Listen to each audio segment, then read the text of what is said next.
Look, all I can say is this. We do UFOs, we do paranormal, we do new science. We're outside the box. It doesn't mean that we don't have feelings and we don't get spooked sometimes. That was a spooky interview. It started out sort of neutral and calm, but I knew that there was some stuff because I'm telling you, this is not the family-friendly ghost hunter plumber guys. This guy is the real deal. Anyways, let's move on. We're getting our bearings. Let's go back to something a lot more safe and earthbound like extraterrestrial presence, shall we? And let's get into the top 3 items of interest for this week. Let's go with number 3, with time permitting. Sandy. Robert Hastings presents UFOs and Nukes to the National Press Club. This coming Monday, UFO researcher and author Robert Hastings will be hosting a press conference in Washington, D.C., appropriately titled UFOs and Nukes. Along with 4 other former U.S. Air Force Base officers, retired Captain Robert Salas and Colonel Charles Holt will be providing stunning proof of their personal experiences at Malmstrom Air Force Base and Bentwaters Air Base, respectively. The agenda, obviously, to encourage the government to publicly confirm the reality of UFOs. In a quote by Captain Salas, quote, U.S. Air Force is lying about the national security implications of the unidentified aerial objects and nuclear bases, and we can prove it. In addition to declassified U.S. government documents that will be offered at the event, the group plans to address the following questions. Number 1, why do UFOs continue to appear at nuclear weapons sites, decade after decade? Number 2, what might these incursions indicate about the intentions and goals of those who presumably pilot these craft? And number 3, why has the U.S. government chosen to keep the American public and people everywhere in the dark about these dramatic developments? Yeah, and I'd like to add a number 4 to that, which is why is every single congressman afraid to even talk to you or anyone about this subject in a serious light? You can't even get them to sit down and talk about something as serious as this. Talk about quality of the messengers. These guys were watching our nukes, folks. Wake up. What do you think these people have to gain by coming forward? This really happened. Okay, both of these gentlemen, I've seen them on Larry King. I've spoken to many a researcher who have talked to them one-on-one. This is the real deal. Are they going to get any press? Are they going to be on Nightline? I have no idea. I would love that. I don't think they will. I don't know why the National Press Club has become so important to some of these guys. If there's nobody there, it doesn't really matter if it's the National Press Club or the lunchroom. It doesn't matter. The point is we have to get the word out. And Leslie Kean, I believe, covered the HALT stuff and the nuke base is shutting down because it was so credible. I could be wrong here. I hope I'm not. Fantastic story. I'm looking forward to the press conference. I don't know how we can view it. Sandy, do you know how we can view it live?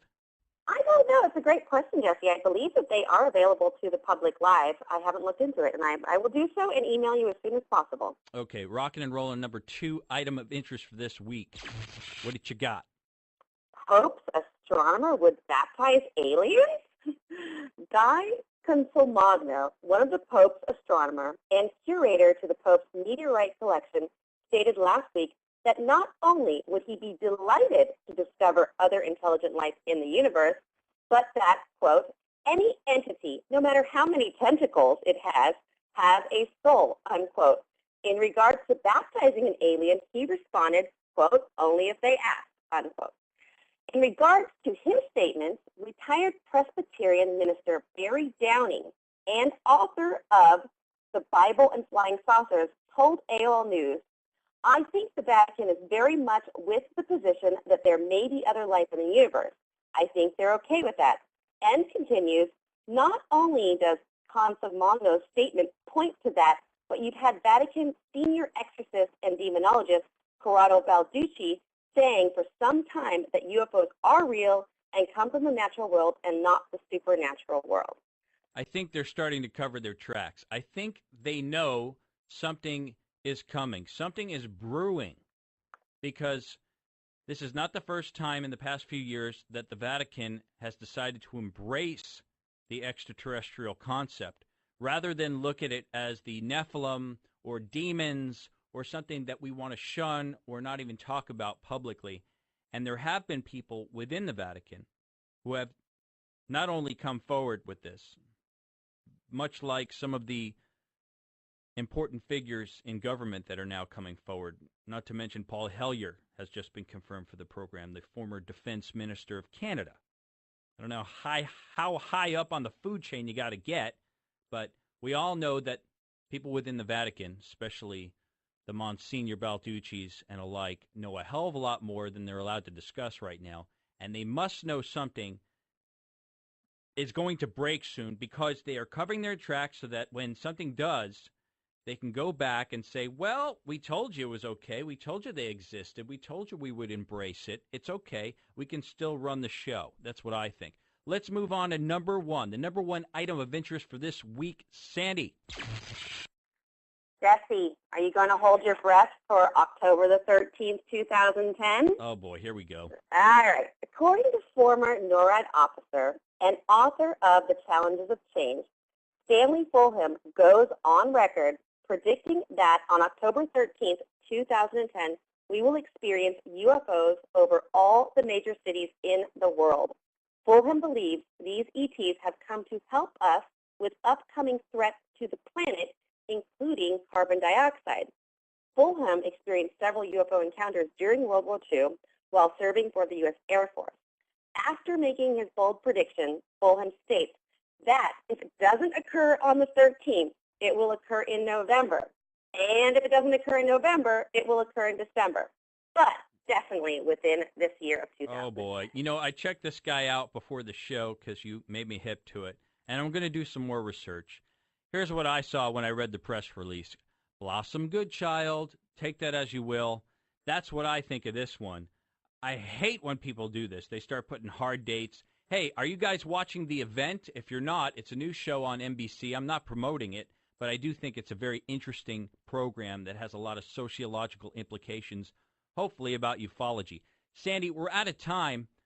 Thanks for giving us the scoop, the skinny, as usual, out there in L.A., and thanks for staying up late tonight, and I'm sorry that we scared you to death. I can't sleep now. Take care, my friend. We'll speak to you this week on Light. Okay, everyone else, listen. Tonight's program might have scared you a little bit, but in a way, you have to think about it. There are reasons that some of us can talk to the dead, and there are reasons why some of us can't. And what I always tell people is, start thinking outside the box, start practicing on your own, and strange things sometimes do happen. You have to keep an open mind if you want things to adapt and change around you. With that being said, this is Jesse Randolph. You've been listening to UFONAUT Radio. We'll see you next Saturday. Special thanks to Dylan in the control room tonight for doing such an amazing job post-Beaver game. So exciting, so many things happening. Take care, my friends. We'll see you next Saturday.